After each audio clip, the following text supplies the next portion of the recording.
বলিউডের পারফেকশনিস্ট আমির খানের জীবনে দেখতে দেখতে কেটে গেছে 60টি বছর।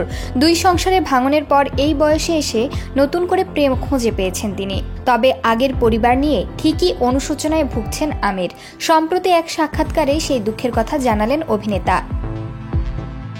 কাজের ব্যস্ততায় আমির খান পরিবারকে যথেষ্ট সময় দেন না, এই অভিযোগ বারবার উঠে এসেছে। সাক্ষাৎকারে নিজেও সেই অভিযোগের কথা স্বীকার করেছেন তিনি। আমির বলেন, লাল সিং চাড্ডা ছবির আগেই আমি কাজ থেকে অবসর নেব ভেবেছিলাম। নিজেকে নিয়ে ভাবনা চিন্তা করছিলাম।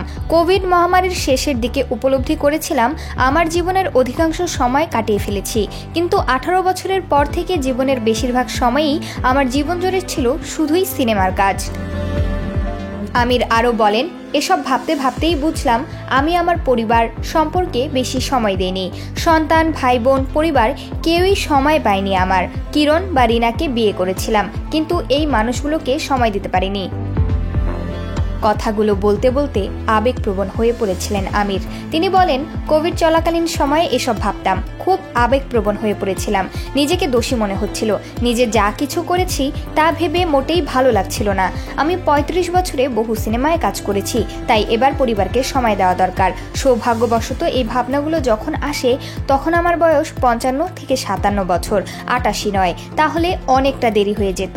এখন অন্তত আমি কিছু করতে পারবো।